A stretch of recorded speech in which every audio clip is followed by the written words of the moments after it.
ಶಿಷ್ಯ ಆದ ಇವರಾಗಿರ್ಬೇಕು ಅಂತ ಗೊತ್ತಾಯ್ತು. ನಿಮ್ಮ ಓದಿದ್ದು ನನ್ನ ಮುಂದಿನ ಉತ್ತರಾಧಿಕಾರಿ ಇವನೇ. ಹೌದಾ? ಸಿದ್ಧಪಡಿಸ್ತಾ ಇದ್ದೀನಿ. ಅಲ್ಲ, ಒಳ್ಳೇದು. ಒಂದು ಪೀಠ ಅಂತಿದ್ರೆ ಗುರು ಪ್ರತಿ ಇರುವಾಗಲೇ ಹೌದೌದು. ಆ ಪೀಠವನ್ನು ಉತ್ತರಾಧಿಕಾರಿ ನೇಮಿಸಿಕೊಳ್ಬಿಡ್ಬೇಕು. ಮರಿಸ್ವಾಮಿ ಸಿದ್ಧಪಡಿಸ್ತೇನೆ. ಹೌದು. ಇಲ್ಲದಿದ್ರೆ ಪೀಠಕ್ಕೆ ಗತಿಯೇ ಇಲ್ಲ. ಹಾಗಾಗಿ ಒಳ್ಳೆ ಕೆಲಸ ಮಾಡಿದ್ದೀನಿ. ಮುಂದೆ ನಿಮಗೆ ಆಗ್ಬೋದು ಆಗ್ಬೋದು. ಜೀವನದಲ್ಲಿ ಮಗ ಆಗ್ಬೇಕು ಆಗ್ತದೆ. ಜೀವನದಲ್ಲಿ ಯಾಕೆ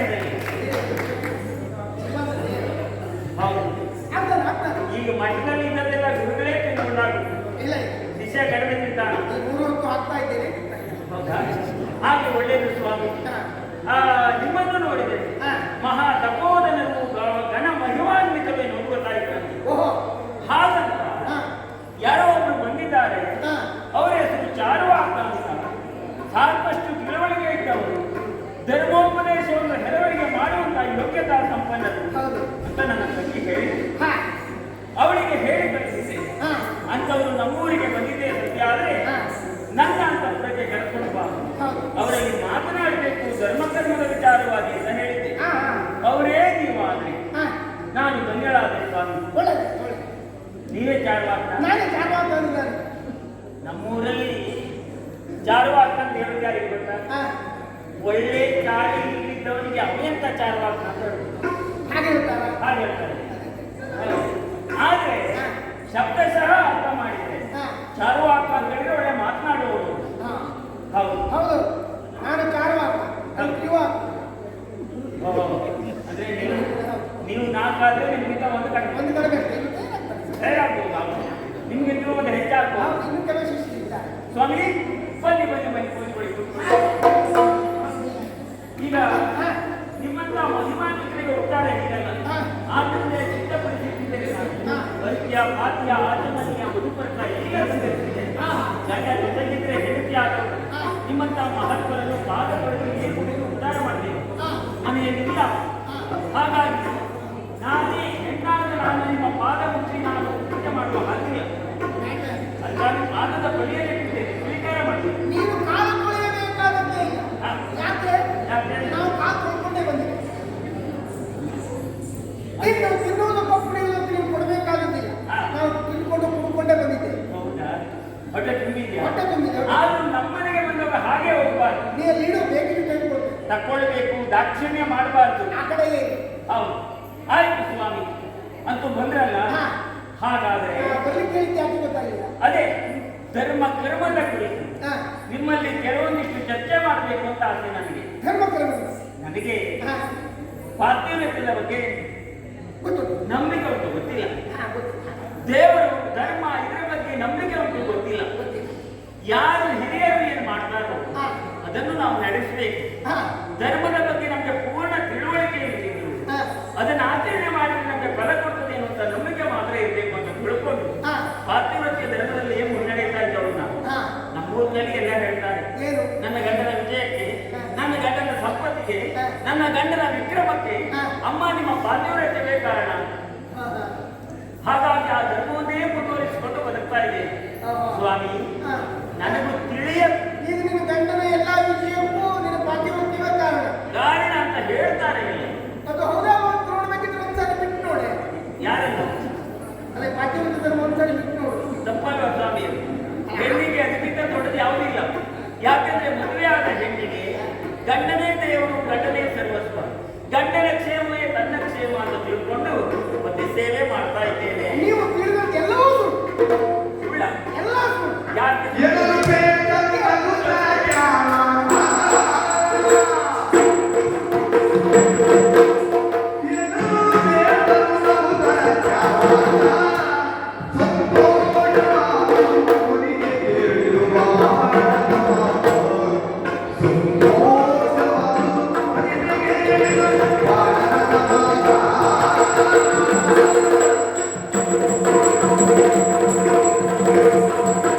Thank you.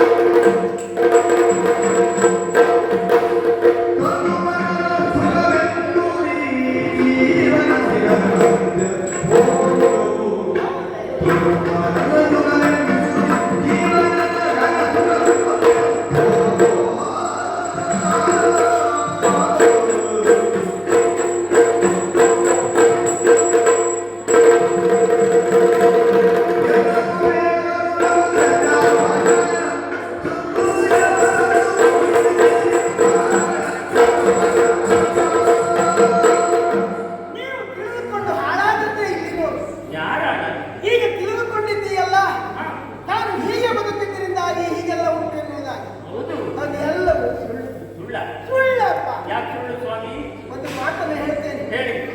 ಈ ಮನುಷ್ಯನ ಬದುಕು ಈತ ಸೃಷ್ಟಿಯಾಗಿದ್ದಾನೆ. ಈ ಮನುಷ್ಯ ಜೀವಿಯನ್ನು ಸೃಷ್ಟಿಯಾಗಿದ್ದಾನೆ. ಮನುಷ್ಯ ಜೀವಿಯನ್ನು ದೇವರು ಯಾಕೆ ಬಿಡಿಸಿದ್ದಾನೆ? ಯಾಕೆ? ಪ್ರಕೃತಿಯನ್ನು ಯಾಕೆ ನಿರ್ಮಿಸಿದ್ದಾನೆ? ಮನುಷ್ಯನಿಗೆ ಬೇಕು ಅಂತ. ಪ್ರಕೃತಿಯಲ್ಲಿ ಇರಬಹುದಾದದ್ದೆಲ್ಲವನ್ನು ಸರಿಯಾಗಿ ಅನುಭವಿಸಲಿ ಅಂತಲೇ ಇದ್ದದ್ದು. ಸರಿ, ತಪ್ಪೇನಿಲ್ಲ. ತಪ್ಪೇನಿಲ್ಲ ಅಂತಲ್ಲ. ಹೇಗೆ ದೇವರು ಕಂಡುಬಿಟ್ಟಿದ್ದಾನೆ? ಹೌದಾ? ಹೌದು. ಕಣ್ಣು ಯಾಕೆ ನೋಡುವುದಕ್ಕೆ ನೋಡು, ಎಲ್ಲವನ್ನೂ ನೋಡು. ನೋಡ್ಬೇಕು.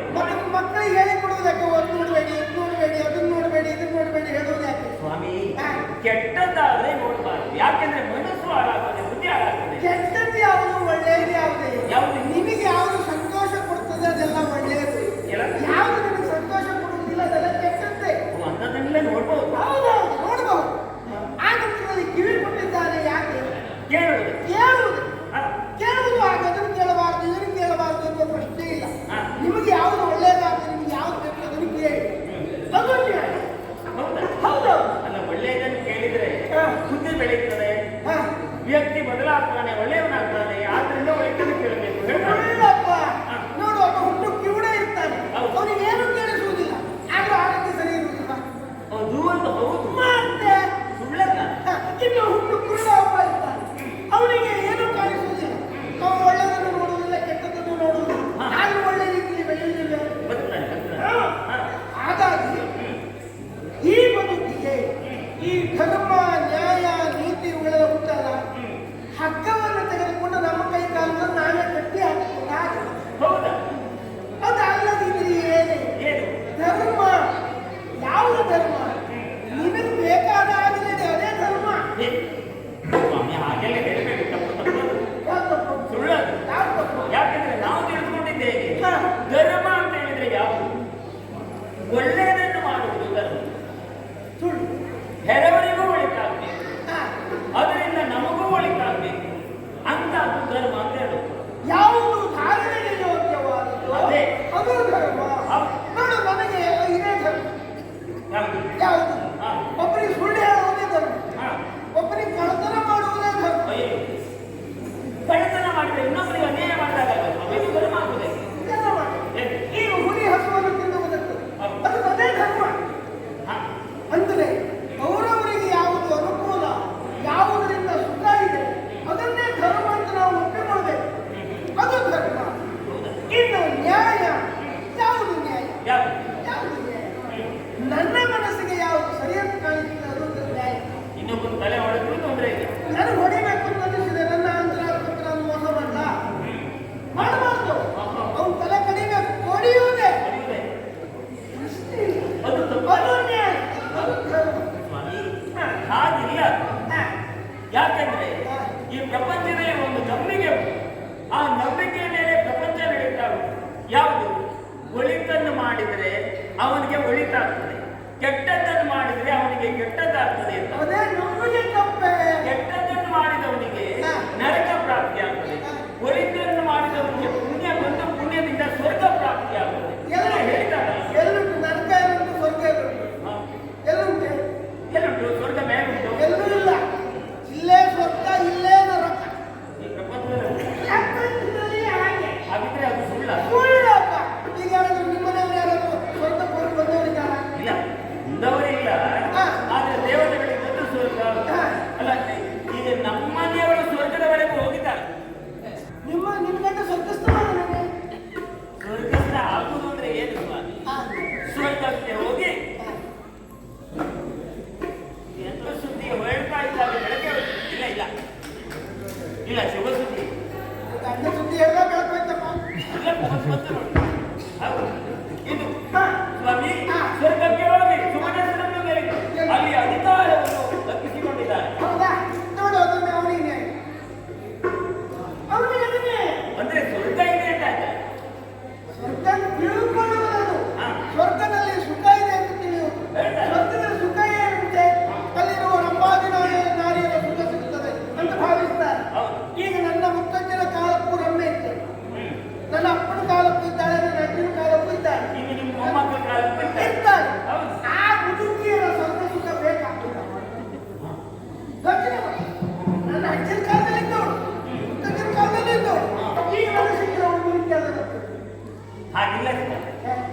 ಯಾಕೆಂದ್ರೆ ಭೂಲೋಕದಲ್ಲಿ ಇದ್ದವರೆಲ್ಲ ಜರಾಮರಣಕ್ಕೆ ಕಟ್ಟಬಿದ್ದವರು.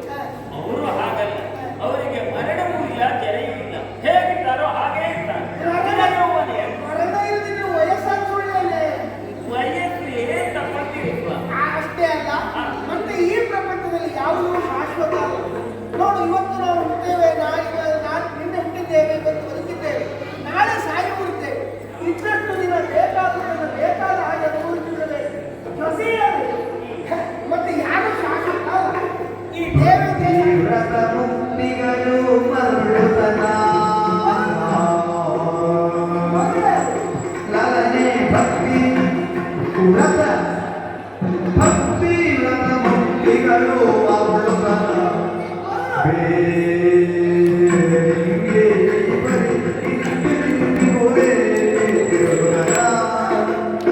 ಮುಕ್ತಿ ಎಂಬುದು ಭ್ರಮೆ ಎಂಬುದು ಭ್ರಮೆ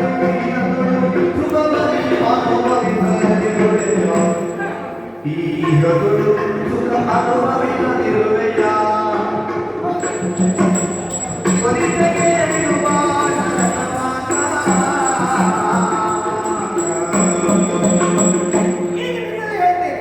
ನೀವು ಪೂಜೆ ಪುರಸ್ಕಾರ ಇತ್ಯಾದಿಗಳನ್ನು ಮಾಡ್ತೀರಿ. ಹೌದು, ಪೂಜೆ ಬೇಕಾ ದೇವರಿಗೆ? ನಮ್ಮದು ಬೇಕು. ದೇವರಿದ್ದಾನೆ. ದೇವರಿದ್ದಾನೆ. ಎಲ್ಲಿದ್ದಾನೆ?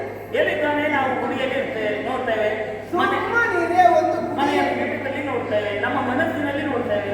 ಗುಡಿಯಲ್ಲಿ ಒಂದು ಕಲ್ಲನ್ನಿಟ್ಟ ತಕ್ಷಣ ದೇವರಾಗುವುದಕ್ಕೆ ಸಾಧ್ಯವೇ ಇಲ್ಲ. ಹೌದು, ಎಲ್ಲ ಕಲ್ಪನೆಗಳಷ್ಟೇ ಅದು. ಕಲ್ಪನೆ.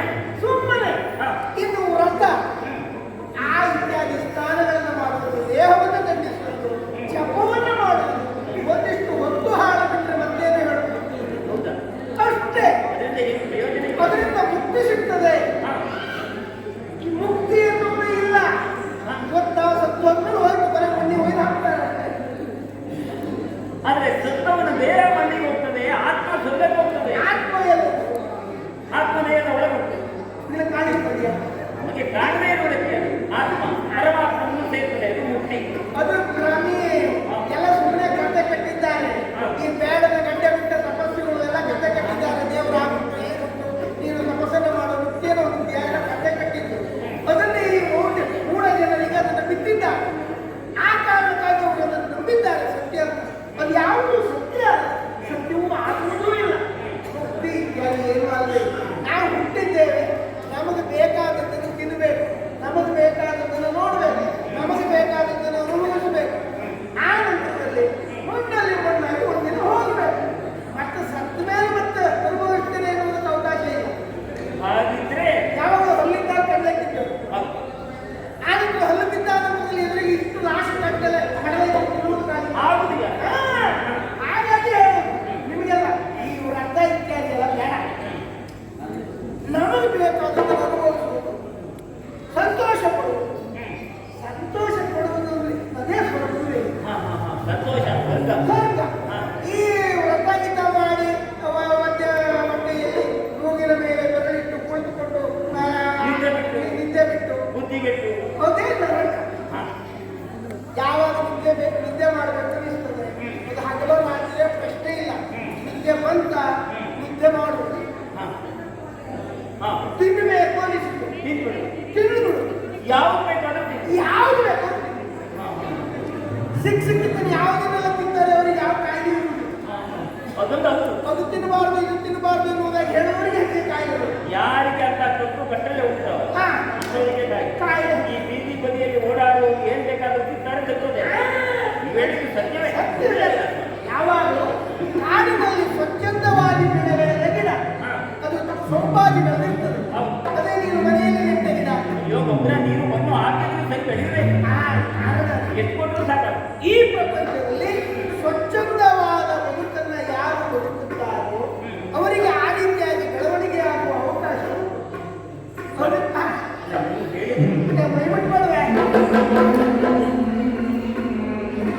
ಅಲ್ಲ. ನನಗೆ ಎಲ್ಲರೂ ಇದ್ದಾಗ ಮೈ ಮುಟ್ಟಿದ ರೀತಿ ಎಲ್ಲರೂ ಶಿಷ್ಯ ಇದ್ದಾರೆ.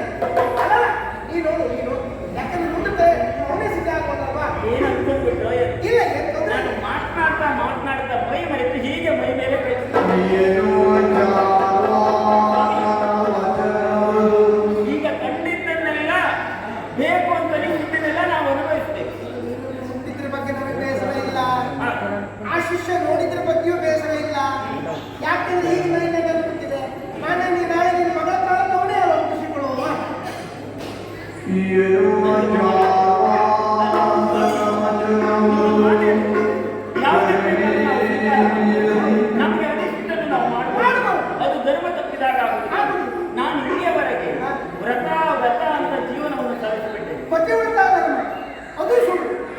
ನಿನಗೆ ವಿಚಾರ ಹೇಳ್ತೇನೆ. ಪತಿವ್ರತರಿದ್ದಾರೆ, ಪತಿವ್ರತರಿದ್ದಾರೆ. ಇಲ್ಲ, ಈ ಒಬ್ಬ ಇದ್ದ ಗಂಡ ಸತ್ತ ತಕ್ಷಣ ಇವಳು ಕಣ್ಣೀರು ಹಾಕಿ ಮೂಲೆಯಲ್ಲಿ ಕೂತ್ಕೊಳ್ತಾರೆ. ಹೌದು. ಅದೇ ಗಂಡಾದ ಏನು ಮಾಡ್ತಾನೆ? 2 ದಿವಸ ಕಣ್ಣೀರು ಹಾಕುದಿಲ್ಲ, 3ನೇ ದಿವಸ ಮತ್ತೊಂದು ಮದುವೆ ಆಗ್ತಾನೆ. ಮತ್ತೊಂದು ಹೇಳಿದ್ದಾಳೆ ಬಿಡುತ್ತಾನೆ. ಅವ 2ಕ್ಕೆ 3ನ್ನ ಬಿಟ್ಟುಕೊಳ್ಳಬಹುದು. ಈ ಮನೆಯವರು ಮಾತ್ರ ಪತಿವೃತ್ತಿ ಆಗಿರಬೇಕು. ಹೌದು, ನನ್ನ ದೃಷ್ಟಿಯಲ್ಲ. ಅವ ಹೇಗೆ ಎಷ್ಟೊಂದು ನೋಡಿಕೊಳ್ತಾನೋ ಹಾಗೆ ನಿಮಗೂ ಬೇಕು. ಮನಸ್ಸು ಹುಟ್ಟುತ್ತಾರೆ, ಏನು ಬೇಕಾದ್ರೆ ಯಾರು ಬೇಕಾದ್ರೆ ನೋಡಿಕೊಳ್ಬೇಕು. ಈಗ ಮದುವೆ ಆದ್ಮೇಲೆ ಗಂಡ ಇರುವಾಗಿ ಬೇಗದನ್ನು ಗಂಡನಿಂದ ನಿನಗೆ ಹಿತ ಇಲ್ಲ ಸುಖ ಇಲ್ಲ ಅಂತ ನೀನು ನೋಡಿಕೊ. ತಪ್ಪೇನು? ತಪ್ಪಲ್ಲ.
ಬರ್ತಾರೆ ಸ್ವಾಮಿ. ಅಲ್ಲ ನೀವು ಅಲ್ಲಿ ನೋಡಿ, ಅಲ್ಲಿ ಏನೇನು ಉಂಟು ನೋಡಿ, ಸ್ವಲ್ಪ ಆ ಕಡೆ ಎಲ್ಲ ನೋಡ್ತಾ ಇದ್ದೀನಿ. ನೀವು ನಮ್ಮ ಕಡೆ ಗಮನ ಹರಿಸ್ಬೇಡಿ. ಅಲ್ಲಿ ಯಾರ್ಯಾರು ಮಾತನಾಡಿದ್ದಾರೆ. ಅಲ್ಲ ಅವ್ರು ನೋಡಿ ಕಲ್ತ್ಕೊಳ್ಳಿಲ್ಲ, ನಿನ್ನ ಮಗಳ ಕಾಲ ಬೇಕಲ್ಲ. ಅಲ್ಲ ಸ್ವಾಮಿ, ಒಂದು ಕೆಲಸ ಮಾಡಿ, ಅವರನ್ನು ಆ ಕಡೆ ಕಳಿಸಿ, ಉಪಚಾರಕ್ಕೆ ಜನ ಇದ್ದಾರೆ, ನನ್ನ ಸಖಿಯರು. ಶಿಷ್ಯೋತ್ತಮ, ನೀನಿದ್ದರವರಿಗೆ ಏನೋ ಸ್ವಲ್ಪ ಸಂಕೋಚ ತೊಂದರೆ ಇಲ್ಲ. ನಾನು ಇನ್ನೊಂದು ದಿನ ಇಂಥದ್ದೇ ಪ್ರಸಂಗ ಬಂದಾಗ ನಿನಗೆಲ್ಲ ಹೇಳಿಕೊಡ್ತೇನೆ. ಅದೀಗ ಅಲ್ಲಿ ನನ್ನ ಸಖಿಯರು ಕಾಯ್ತಾ ಇದ್ದಾರೆ. ಸದ್ಯರು ಕಾಯ್ತಾ ಇದ್ದಾರೆ. ಉಪಚಾರ ಮಾಡಬೇಕು. ಸದ್ಯರಿಗೂ ಉಪದೇಶ ಮಾಡಿಸ್ಕೊಂಡು ಅವರಿಂದ ಉಪಚಾರ ಮಾಡಿಸ್ಕೊಂಡು ಬೇಕಿದ್ರೆ ಅವರು ಮುಗಿದು ಮುಗಿಸಿಕೋ.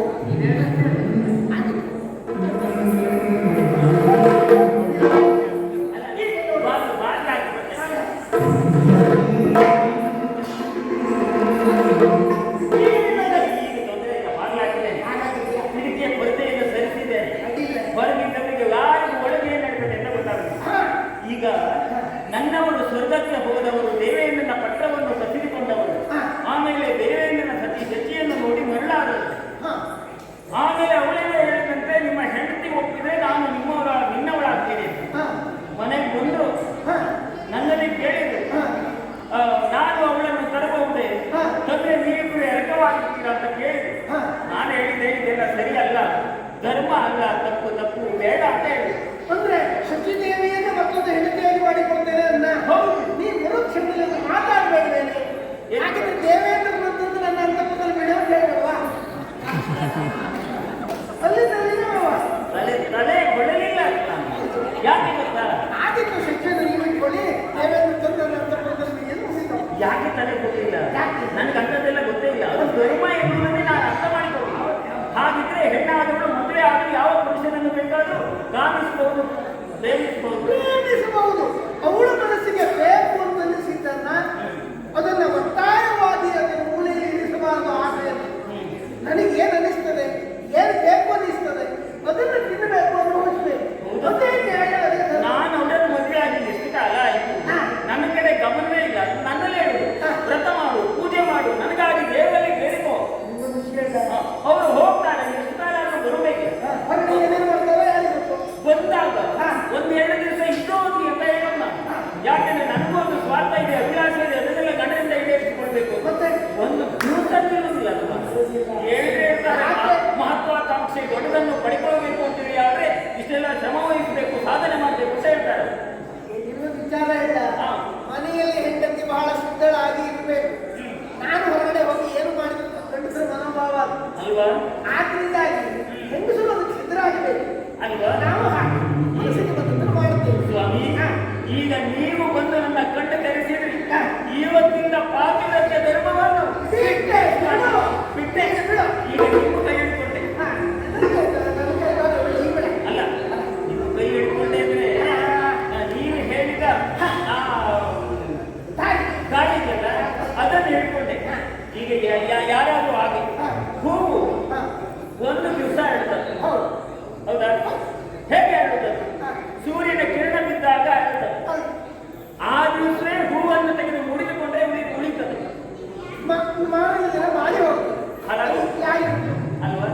ಒಂದು ದಿನ ಅರಳಿದಾಗ ಅನುಭವಿಸುವುದೇ ಬುದ್ಧಿವಂತಿಕೆ. ಹೌದಾ?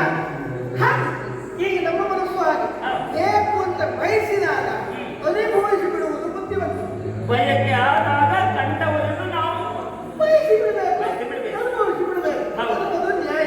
ಸಿಗ್ತದೋ ಇಲ್ವೋ ಪ್ರಯತ್ನ ಮಾಡುವುದೇ. ಉಳಿಸಿದ್ರೆ ಮಾರ್ಗ ಉಂಟೆ, ಸಿಕ್ಕುವುದಿಲ್ಲ ಅಂತ ನಿರಾಶರಾಗಬಾರದು. ಸ್ವಲ್ಪ ಪ್ರಯತ್ನ ಪಟ್ಟು ಸಿಗ್ತದೆ. ಏನು ಒಂದೆರಡು ಸಂದರ್ಭದಲ್ಲಿ ಕಟ್ಟಿ ಬೀಳ್ಬಹುದು, ಅದೆಲ್ಲ ದೊಡ್ಡದಲ್ಲ. ಅದೆಲ್ಲ ಬಳಸಿಕೊಂಡು ಬಿಡ್ಬೇಕು.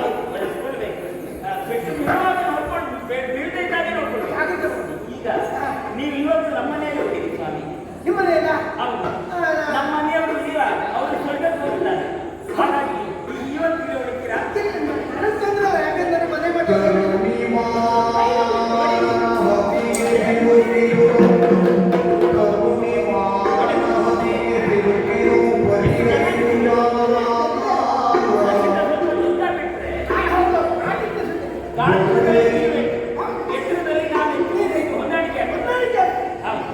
ಹಾಗಾಗಿ ಇವತ್ತು ನಮ್ಮ ಮನೆಯಲ್ಲಿ ನಾಳೆ ದಿನಗಳು